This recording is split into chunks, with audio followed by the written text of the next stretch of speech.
감사합니다. 오늘도 이렇게 좋은 시간들 갖게 하시고 예배 중에 또한 하나님의 백성으로 세례를 받은 우리 성도님들도 있게 하시고 정말 너무나도 좋은 시간 갖게 하시니 감사합니다. 이 시간에 또 이렇게 말씀 앞에 모였습니다. 하나님의 말씀이 하나님의 말씀으로 들려지게 하시고 이 말씀이 우리를 변화시키게 하시고 이 말씀이 우리를 하나님 앞에 부끄럽지 않는 삶으로 인도하여 주옵소서. 감사드리며 예수님의 이름으로 기도합니다. 아멘. 요셉이 지난 시간에는 요셉이 연단을 받아가지고 나중에 이제 총리가 됩니다. 총리가 되는데 그 애굽의 총리라면 엄청난 권력이에요. 애굽의 총리라면. 근데 요셉이 애굽의 총리가 되게 되고 그런 다음에 나중에 그 요셉 하나 때문에 이스라엘 그러니까 그 야곱의 식솔들이 전부 다 이제 그 애굽으로 들어와서 고센 땅이라고 하는 목축하기에 좋은 땅에서 거기에서 이제 살게 돼요. 살게 되면서 이제 오랫동안 살다 보니까 이제 요셉도 죽고 그런 다음에 이제 시간이 흘렀습니다. 그러다가 이제 요셉을 모르는 왕이 이제 나오는 거예요. 나와가지고 그 새 왕이 나와서 생각을 해보니까 야, 이스라엘은 인구수가 점점 늘어나. 우리 애굽 사람들보다 이스라엘이 인구가 더 많아지겠어. 야, 이렇게 되면 나중에 너무 위협이 되는 거 아니냐, 이제 이런 생각을 하게 돼요. 그래서 산하 제한 정책으로 이제 이스라엘 사람들이 애를 낳을 시간이 없게끔 아주 힘든 노동을 시킵니다. 벽돌을 굽고 그 이기고 건물을 건축하고 이러한 일들을 시키는데 이상하게 이스라엘 사람들은 애를 너무 잘 낳아요. 그래가지고 그렇게 고된 일을 시키는데도 불구하고 그래도 여전히 애들이 이제 태어나는 거죠. 그러니까 왕이 야, 이거 안 되겠다. 그래서 이제 이스라엘에게 이야기를 합니다. 너희들 딸이면 키워도 좋은데 아들이면 전부 다 내다 버려라. 내다 버리든가 죽이든가 이렇게 이제. 그리고 이제 산파들한테 이야기를 해요. 너 이스라엘 사람들이 이제 아기를 낳을 때 되면 가서 남자아이거든 죽이고 여자아이거든 살려도 좋다. 이렇게 이제 왕이 산파들한테 이야기를 합니다. 그러자 이제 산파들이 무서워서 하나님이 무서운 거예요. 하나님이 무서워서 차마 그렇게 하지를 못해요. 그래가지고 왕이 야, 너희들 왜 죽이라고 했더니 안 죽였어? 그러니까 이제 이스라엘 여자들은요, 우리 애굽 여자들하고 다르게 굉장히 건장해갖고 우리가 막 갈라가고 하면 이미 애를 낳았는데 그걸 어떻게 죽입니까? 이제 이렇게 된 거예요. 그러다 보니까 이제 왕이 이제 남자아이들이면 이제 죽이라고 이제 이야기를 하거든요. 이야기를 하다가 어느 날 그 모세가 태어나죠. 모세가 태어났는데 이 아기가 태어났는데 엄마가 너무 사랑스럽고 이뻐가지고 감춰서 키우고 있다 보니까 아기가 점점 크니까 어떻게 해요? 아기 울음소리도 웅장해지고 커지는 거예요. 그러니까 이걸 어떡하지 하다가 할 수 없이 이제 갈대 상자에다가 아기를 넣어갖고 나일강에다 이제 띄우는 거예요. 띄우면서 저 아이가 어떻게 될까 이제 걱정을 하면서 이제 그 누나 미리암은 그 아이의 누나 미리암은 그 둥둥 떠내려가는 그 상자를 같이 뛰어서 쫓아갑니다. 쫓아가는데 이 상자가 둥둥둥둥 가는데 하필 애굽의 공주가 나일강에 목욕을 하러 나왔어요. 이제 시녀들하고 같이 나왔는데 뭔 상자 하나가 둥둥둥 떠내려온단 말이에요. 야, 저게 뭐니? 일로 갖고 와봐. 갖고 왔는데 상자의 뚜껑을 딱 여는 순간 아기가 응애 하고 울기 시작하는 거예요. 그러니까 이 공주의 마음이 갑자기 너무 애틋해진 거예요. 그러면서 이렇게 딱 보니까 아, 얘는 히브리인이구나. 그러면 죽여야 되는데, 근데 공주가 그 아기를 보고 너무 예쁘게 생기고 또 우는 모습이 너무 애처로워갖고 이제 공주가 데려다가 키웁니다. 키워가지고요, 그 공주가 데려다 키워서 양자로 입적을 해요. 해가지고 이제 그러니까 공주의 자식으로 크는 거예요. 그 이집트의 왕자로 모세가 이제 자라나기 시작합니다. 그러다 이제 어느 날 자기 자신이 이집트 사람이 아니고 애굽 사람이 아니고 보니까 히브리 사람이라는 것을 알게 되었어요. 알게 된 다음에 내가 히브리인이구나 이렇게 알게 되고, 그런 다음에 보니까 애굽 사람이 히브리 사람을 막 괴롭히는 현장을 목격하게 됐어요. 막 학대를 하는 그런 그 괴롭히는 현장을 목격을 하고, 모세의 마음이 막 민족애, 동족애로 불이 확 끓어오르기 시작합니다. 그래서 순간 열이 받아가지고 쳐 죽여버려요. 애굽 사람 쳐 죽이고 좌우를 살핀 다음에 모래에다가 묻어가지고 그 다음날 이제 또 이렇게 딱 나가보니까 히브리인들, 자기네 동족들끼리 싸우는 거예요. 그래가지고 야, 너희들 왜 같은 동족끼리 싸우냐? 그랬더니 당신이 뭔데 참견이야?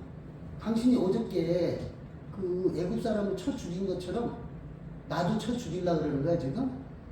이렇게 이야기하는 거예요. 그러니까 모세가 가슴이 철렁한 거죠. 왜냐면 자기가 사람을 죽인 것이 들통이 났구나. 안 되겠다. 하필 그 죽인 사람이요, 감독관. 그 공사를 진행하는 그런 그 감독관을 죽였기 때문에 아무리 왕자라 그래도 이제 힘들어진 거예요. 그러니까 이제 이 모세가 미디안 광야로 도망을 가게 돼요. 도망을 가고, 그 다음 그 속에서 이제 한이 맺히는 거죠. 한이 맺히는데, 이제 여기서부터 시작됩니다. 오늘 본문 좀, 자, 우리 함께 읽어볼까요? 시작. 모세가 그의 장인 미디안 제사장 이드로의 양떼를 치더니 그때를 광야 서쪽으로 인도하여 하나님의 산 호렙에 이르매 여호와의 사자가 떨기나무 가운데로부터 나오는 불꽃 안에서 그에게 나타나시니라. 그가 보니 떨기나무에 불이 붙었으나 그 떨기나무가 사라지지 아니하는지라. 이에 모세가 이르되 내가 돌이켜 가서 이 큰 광명을 보리라. 떨기나무가 어찌하여 타지 아니하고 하니 그때에 여호와께서 그가 보려고 돌이켜 오는 것을 보신지라. 하나님이 떨기나무 가운데서 그를 불러 이르시되 모세야 모세야 하시매 그가 이르되 내가 여기 있나이다.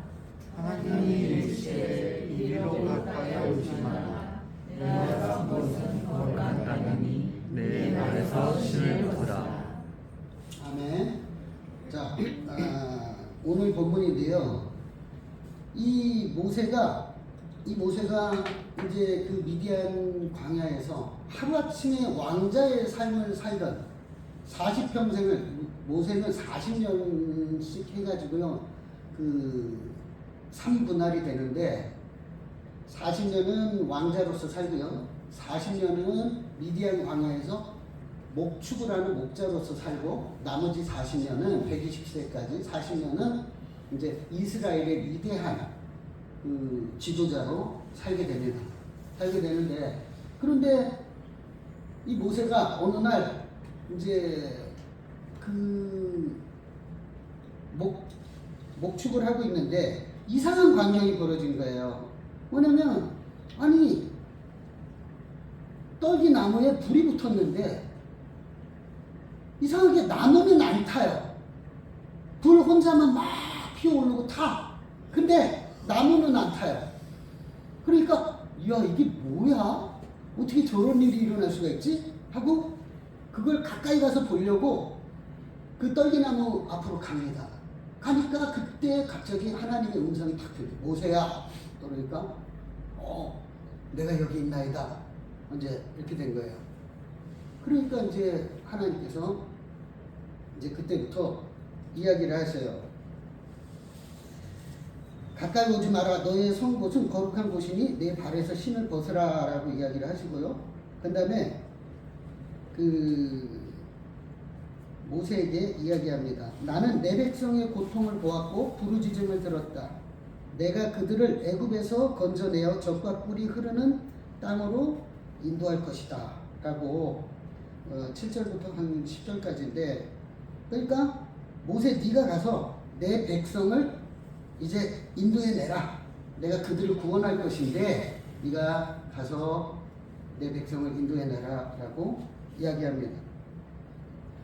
그러면 보통 우리 같으면 하나님이 저에게 그런 사명을 주시다니 너무나도 감사합니다. 자, 제가 가겠습니다. 걱정하지 마세요. 이렇게 가지 않겠어요? 그런데 모세는 안 그래요. 모세는 이 가슴에 하나님을 향한, 그리고 이스라엘 민족을 향한 아주 응어리진 상처가 있었어요. 그 마음이 아픈 거야. 응? 자기가 젊었을 때 말이야, 민족을 위해서 좀 내 민족을 좀 챙기려고, 민족을 위해서 좀 어떻게 좀 해보려고 그랬더니 이스라엘 사람들이 배척을 했죠. 그리고 말이야, 응? 네가 어저께 애국 사람들 쳐 죽이더니 이제 나까지 죽이려고 하냐? 이렇게 하는 바람에 도망온 거잖아요. 그리고 또 하나님을 향해서도 원망이 이만저만이 아니에요. 하나님, 그래도 내가 좀 뭔가 좀 해보려고 했는데 하나님은 왜 코빼기도 안 보이시고 나한테 한 말도 안 하시고, 내가 공경에 처했을 때도 나를 그냥 내버려 두시고, 민족들과 하나님에 대한 그러한 그 원망과 이 응어리가 있는 거예요. 그래서 우리 같은 사명이 주어지면 네 감사합니다 가겠습니다, 응? 어디든지 가오리다 이렇게 할 텐데, 모세는 달라요. 뭐라 그러냐면 모세가 이렇게 얘기해요. 내가 누구이기에 바로에게 가며 이스라엘 자손을 애굽에서 인도해 내리까? 내가 누구이기에 이스라엘을 가고 애굽 이스라엘을 인도해 내리까? 이게 뭔 얘기냐면, 하나님 내가 왜 가야 되는데요? 이렇게 나오는 거예요. 하나님 제가 굳이 왜 가야 되는데요? 우리로서는 상상도 할 수 없는 답변이죠. 하나님이 가라 그러는데 싫습니다. 내가 왜 가야 되는데요? 그러니까 제가 이 구절을 보면서 굉장히 좀 이 부분을 좀 적절하게 표현할 수 있는 단어나 문장이 있을까 생각을 해봤는데, 그 은혜로운 표현은 그거밖에 없더라고요. 하나님한테 개긴 거예요. 개겨가지고 결국은 하나님에게 반항을 하기 시작을 합니다. 근데 이게 한 번뿐이 아니에요. 모세가 순순히 응하지 않으면서 이 핑계 저 핑계를 대요. 3장 13절 한번 띄워주실래요? 3장 13절 보면 한번 읽어볼까요? 모세가 하나님께 아뢰되 내가 이스라엘 자손에게 가서 이르기를 너희 조상의 하나님 나를 너희에게 보내셨다 하면 그들이 내게 묻기를 그의 이름이 무엇이냐 하리니 내가 무엇이라고 그들에게 말하리까? 이제 안 가겠다는 거예요. 근데 이 핑계 저 핑계를 대는 거예요. 안 가려고. 그래가지고 그런 거예요. 아니 내가 가면 그러면 그 사람들이 누가 보냈냐? 그 하나님의 이름이 무엇이냐? 라고 물을 거 아닙니까? 그럼 저는 뭐라고 하죠? 그런데 사실은 모세는 불만이 가득했습니다. 자신이 젊었을 때 자기 민족을 향한 열정과 그리고 하나님께 외면당하고 민족에게 외면당한 그 상처 때문에 이게 하나님을 만났을 때 반항으로 이제 나오기 시작한 거예요. 그래가지고 모세가 끝내는 안 간다 그래요. 그러다가 14절에 한번 볼까요? 14절. 하나님이 모세에게 이르되 나는 스스로 있는 자이니라. 또 이르시되 너는 이스라엘 자손에게 이같이 이르기를 스스로 있는 자가 나를 너희에게 보내셨다 하라. 예, 하나님께서 난 스스로 있는 자다. 이만하면 됐지? 알겠지? 이제 가. 그런데 근데 모세는 갈 생각이 없어요. 갈 생각이 없어서 출애굽기 4장 1절 한번 또 보실까요? 읽어볼게요. 모세가 대답하여 이르되 그러나 그들이 나를 믿지 아니하며 내 말을 듣지 아니하고 이르기를 여호와께서 네게 나타나지 아니하셨다 하리이다. 이거 뭐예요? 완전한 핑계잖아요. 그냥 안 믿을걸요? 저들이 저를 믿겠어요? 아니에요. 가기 싫다는 얘기입니다. 끝까지 이제 버티는 거예요. 그래서 이 핑계 저 핑계를 대고 있습니다. 그럼에도 불구하고 하나님께서는 모세를 설득하셔요. 설득을 하셔요. 참 하나님은 이상한 분이세요. 이상한 신이죠. 아니 하나님이 완전하신 그 하나님이 뭐가 부족해가지고 저렇게 말 안 들으면 저 같아도 너 안 할래? 그러면 나는 너 말고도 사람 많아. 내가 딴 사람 내가 시켜갖고 하면 돼. 야 임마 내가 왜 너한테 이렇게까지 해야 돼? 하나님 화가 안 나시겠어요? 그런데도 불구하고 신이 사람에게 오셔서 설득을 하셔요. 모세야 가라. 근데 모세는 버팅깁니다. 싫습니다. 안 갑니다. 하나님도 나한테 관심 없잖아요. 그리고 이스라엘 백성들도 나를 외면했습니다. 난 가지 않을 거예요. 하고 버텨요. 버틸 때에 그때에 또 하나님께서 이야기합니다. 출애굽기 4장 10절 한번 볼까요? 4장 10절 시작. 모세가 여호와께 오시오 나는 너의 말을 전하지 못하는 자니 주께서 주의 종에게 명령하신지라도 역시 그러하니 나는 입이 뻔뻔하고 혀가 둔한 자이니라. 그러니까 계속해서 핑계를 대는 거예요. 난 입이 뻣뻣해요. 저들이 안 믿을 거예요. 하나님 이름은 뭔데요? 하고 이제 계속 버팅기는 거예요. 그러면서 쉽게 말하면 이런 얘기예요. 전 하나님이 어떻게 말하셔도 전 안 갈 겁니다. 그러니까 그런 줄 아세요. 그래서 하나님과 계속해서 줄다리기를 합니다. 그런데 여기에서 보면은요, 모세에게 하나님께서 기적을 보여주셨거든요. 뭐냐면, 야, 저들이 안 믿어? 그러면 너 지팡이 한번 던져봐. 그러니까 이 지팡이를 딱 던지니까 이 지팡이가 뱀으로 샥 변해요. 그런데, 야, 꼬리를 잡아. 꼬리를 딱 잡아요. 뱀을 꼬리 잡으면 어떻게 되겠어요? 그 죽는 거예요. 근데 그 뱀을 꼬리를 딱 잡으니까 지팡이로 다시 변하죠. 그런 다음에 또, 야, 네 손을 품에다 넣어봐라. 그래서 넣었어요. 넣었다가 빼니까 이렇게 문둥병이 걸려있어요. 그러다가 다시 품에다 집어넣었다가 빼니까 다시 정상으로 돌아왔어요. 그러면서 하나님께서 기적을 보여주시면서 하나님이 약속을 하셔요. 마치 이 장면은 하나님이 모세한테 좀 매달리는 것 같은 너무 아쉬운 소리를 많이 하는 그런 장면들이에요. 그러면서 모세에게 이야기해요. 야, 너 지금 네가 이 지팡이 거기 가갖고 이적을 행하잖아? 그러면은 그들이 믿을 거야. 만약에 그거 안 믿잖아? 그러면 나중에 나일강에 있는 물을 한 컵 퍼다가 이렇게 부어봐. 그러면 그게 피로 변할 거야. 걱정하지 마. 내가 너와 함께 할게. 내가 너와 함께 할 테니까 좀 가라. 이렇게 된 거예요. 그런데 그럼에도 불구하고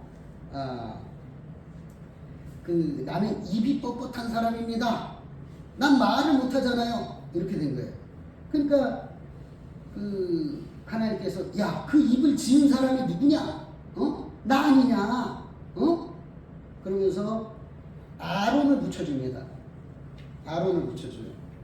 아론, 네 형이 말 잘하는 아론이 있지 않느냐?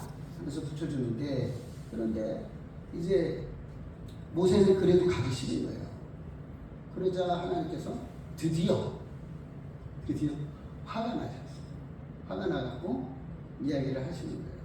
우리 한번 볼까요? 4장 13절 한번 띄워주세요. 4장 13절. 한번 읽어볼까요? 모세가 이르되 오시오 볼만한 자를 보내소서. 여지껏 기적까지 다 보여주고 다 했는데 결론이 뭐냐면 모세가 딴 사람 찾아보세요. 보낼 만한 자를 보내소서. 완전히 비싸게 보는 거죠. 그러다가 4장 14절 시작. 여호와께서 모세를 향하여 노하여 이르시되 내 사람 내 형 아론이지 아니하냐. 그가 말 잘하는 것을 내가 알아. 그가 너를 만나러 오나니 그가 너를 볼 때에 그의 마음에 기쁨이 있을 것이다.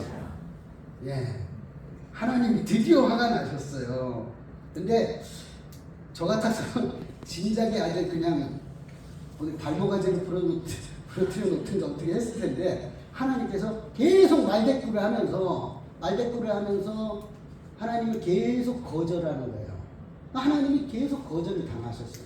그러다 하나님께서 이제 모세에게 노를 바라시는 거예요.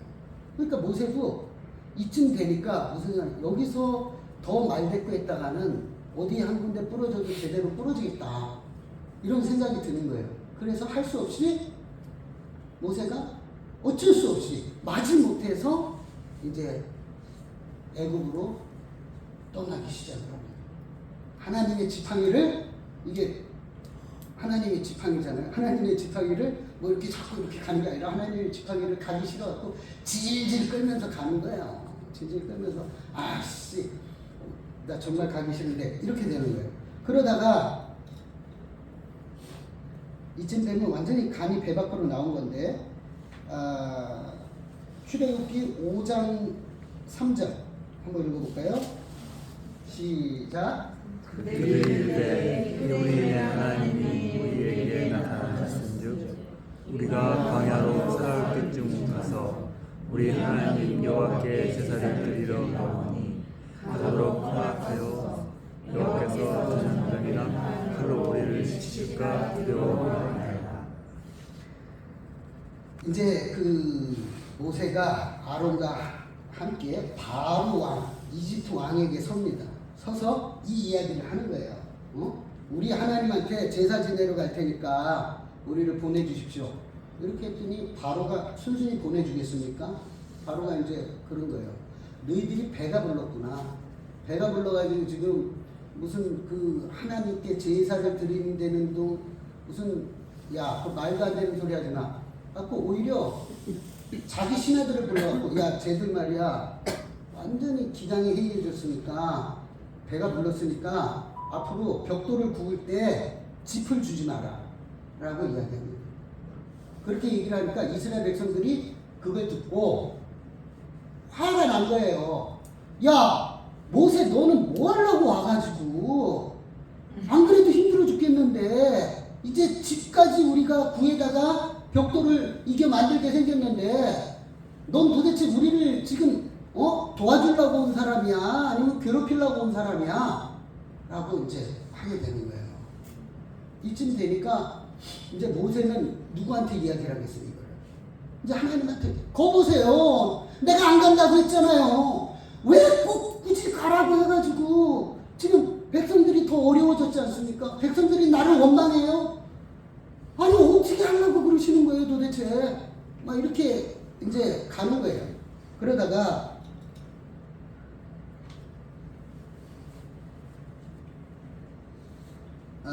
출애굽기 6장 10절부터 12절까지 한번 읽어볼까요?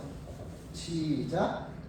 여호와께서 모세에게 말씀하여 이르시되 들어가서 애굽 왕 바로에게 말하여 이스라엘 자손을 그 땅에서 내보내라. 모세가 여호와 앞에 아뢰어 이스라엘 자손도 내 말을 듣지 아니하는 하나 어찌 들으리까 하나님이 비난하시느냐. 예. 그러니까 하나님께서 또 가서 얘기하라 그렇게 이야기했더니 아니 이스라엘 자손도 나한테 이렇게 원망하고 내 말을 안 듣는데 바로 감히 내 말을 왜 들어요 그 사람이. 하나님 난 죽었다 깨어나도 이제 안 갑니다. 저 좀 조용히 살게 내버려 두세요. 미디안에서 양 치면서 좀 조용히 사는데 왜 찾아오셔가지고 굳이 찾아오셔서 저를 이렇게 힘들게 하십니까?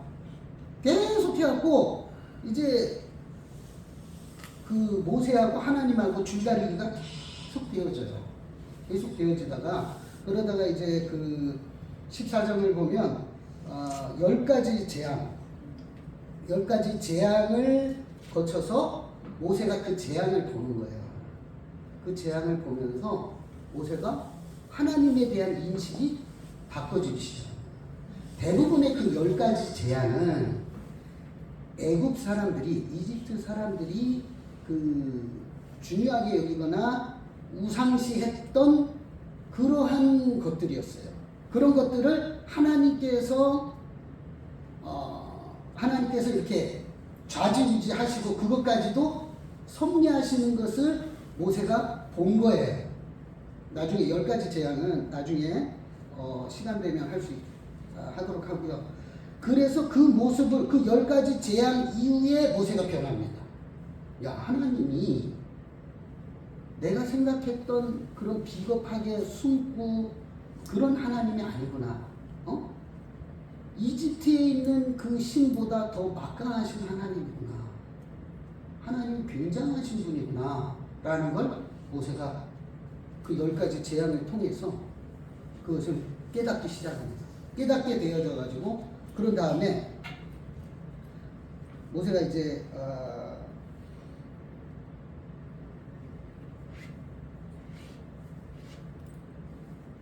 출애굽기 14장 13절 14절 한번 읽어볼까요? 시작.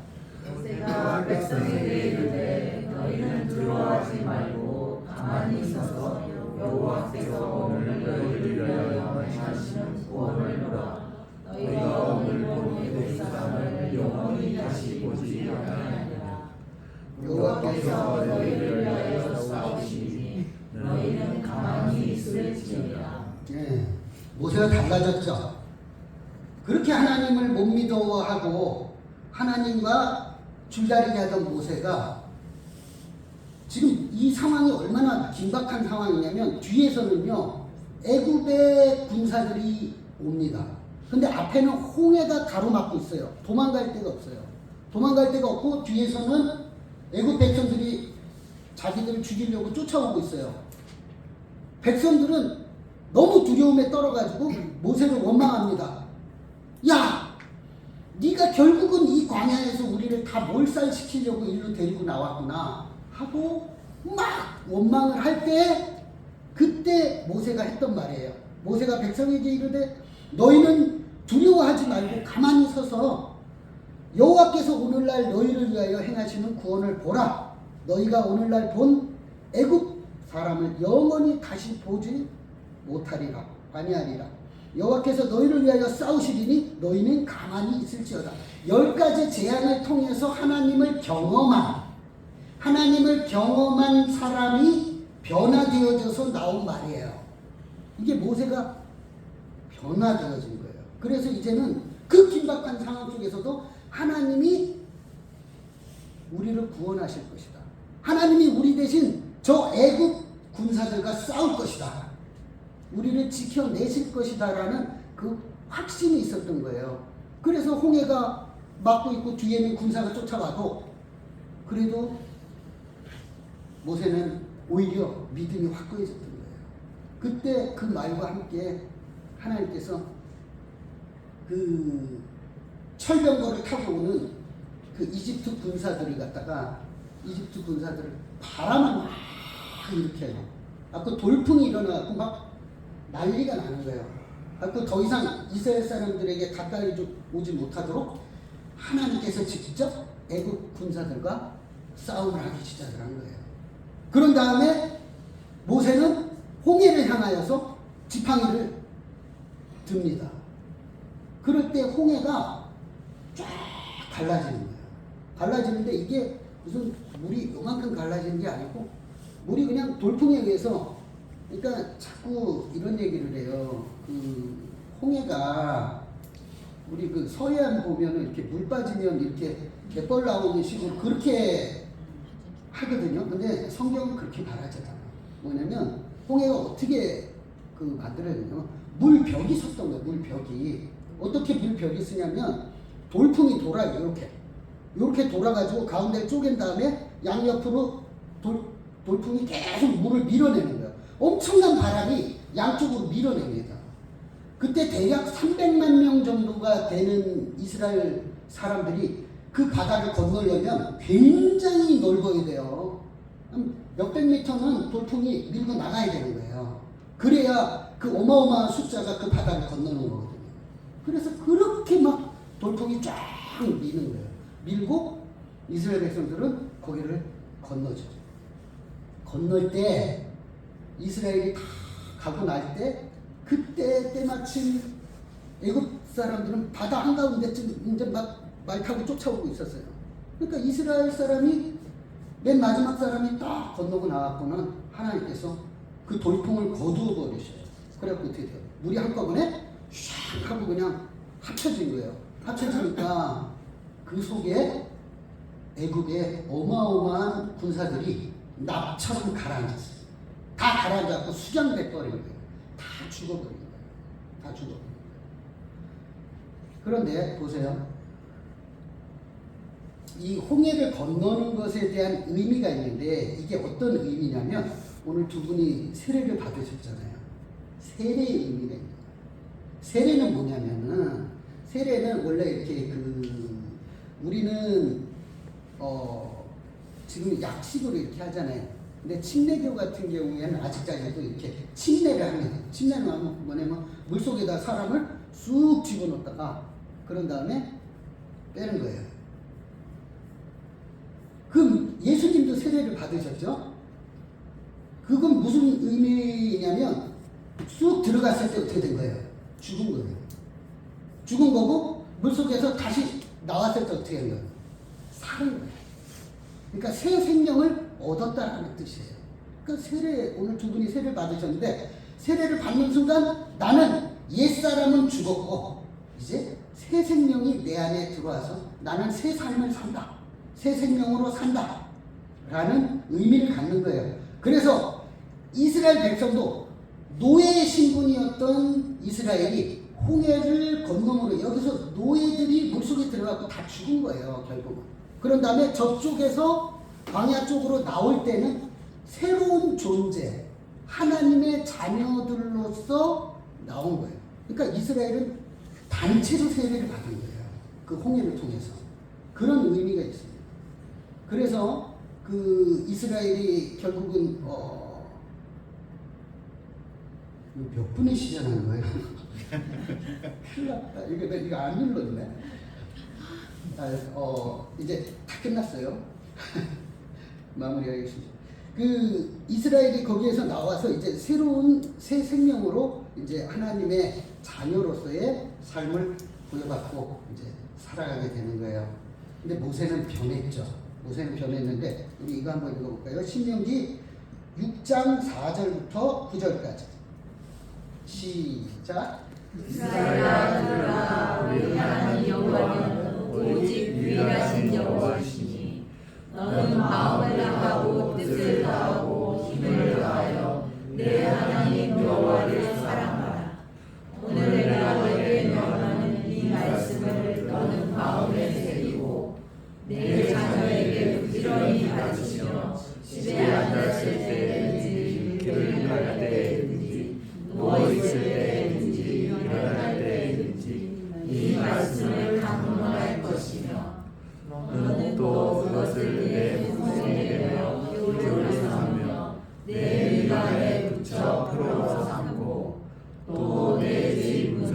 주와 막간문에 들어 가르치니라. 예, 신명기 6장 4절 이 4절부터 9절 이 부분들은 뭐냐면 모세가 이제 죽기 전에 이제 죽을 때가 다 됐어요. 그래서 이스라엘 백성들을 모아놓고 유언을 한 거예요. 유언을 한 거예요.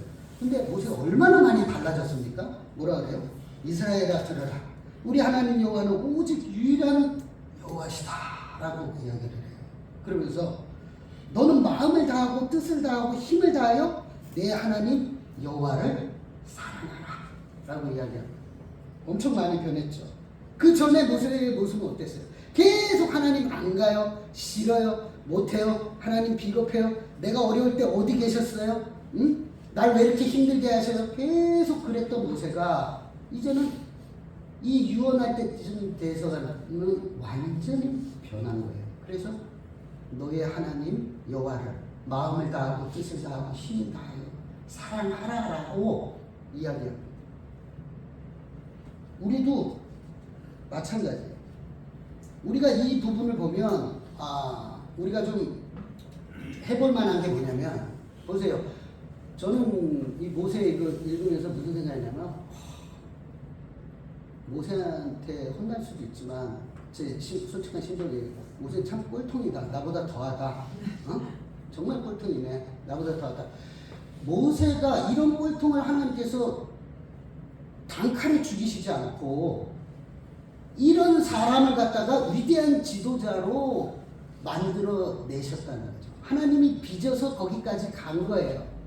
그렇다면 우리는 나는 해볼 만하지 않은가? 하나님께서 나를 능히 변화시키실 수 있지 않겠는가? 모세도 변화시켰는데 모세 같은 고집쟁이도 변화시켰는데 나 정도는 변화시키고도 남지 않으실까? 우리는 여기에서 위로를 받을 수 있어요. 위로를 받을 수 있어요. 우리가 성경 볼 때 있잖아요. 성경 볼 때 어떤 관점에서 봐야 되냐면 모세가 어떻게 살았고 요셉이 어떻게 살았고 뭐 아브라함이 믿음의 조상 이런 게 아니고 아브라함을 믿음의 조상으로 만들어내신 하나님, 그리고 야곱을 이스라엘로 만들어내신 하나님, 요셉을 총리로 만들어내신 하나님, 모세를 어떻게 해요? 위대한 지도자로 만들어내신 하나님, 그걸 봐야 된다는 거죠. 우리가 인물을 볼 게 아니라 그 인물을 만들어내시는 그 하나님의 그 관점으로 성경을 봐야 그래야 은혜가 있고 제대로 보는 거예요. 그거 아니라 영웅 중심적으로 보잖아요. 그럼 나랑 모세랑 게임이 됩니까? 안 되지. 그렇기 때문에 우리는 이런 관점으로 성경을 봐야 되고 이제 더 이상 낙심할 필요 없다. 좌절할 필요 없다. 자기 자신에 대해서 저도 그런 생각 가끔 해요. 뭐냐면 딴 사람은 다 변화시켜도 하나님 저는 변화시키지 못할 것 같아요. 딴 사람은 변해도 나는 변하지 않을 것 같아요. 하나님 정말 내가 하나님을 이겨먹을 것 같아요. 내가 하나님을 이겨서 하나님이 나한테 져서 나를 변화시키지 못할까봐 두려울 때가 참 많았는데 나중에 나이가 돼서 중간 점검을 해보니까 하나님이 많이 변화시키더라고요. 많이 변화시키고 하나님은 정말 우리를 변화시키기 위해서 최선을 다하시는 분이다. 그렇기 때문에 걱정하지 말고 다만 우리가 해야 될 일은 이 머릿속에 있는 관념 속에 있는 이 하나님이 내 삶 속에서 경험이 되어져야 돼요. 그래야 내가 변하거든요. 그 경험이 되려면 어떻게 돼요? 시간의 11조를 드려라. 시간의 11조 드려서 말씀 읽고 기도해라. 말씀 읽고 기도할 때 하나님께서 그 말씀을 통해서 기도를 통해서 우리를 변화시킬 수 있다는 겁니다. 기도하겠습니다. 하나님 감사합니다. 오늘 모세를 통해서 모세를 변화시킨 하나님이 우리는 물론 변화시킬 수 있다는 그런 생각을 해보았습니다. 하나님, 우리가 다른 사람은 변해도 우리는 안 변할 것 같은 그런 좌절을 당해 뒤로 물러나 침륜에 빠지지 않게 하시고 하나님께서 능히 우리를 변화시켜서 하나님의 자녀답게 살게끔 하실 줄로 믿고 감사드리며 예수님의 이름으로 기도합니다. 아멘.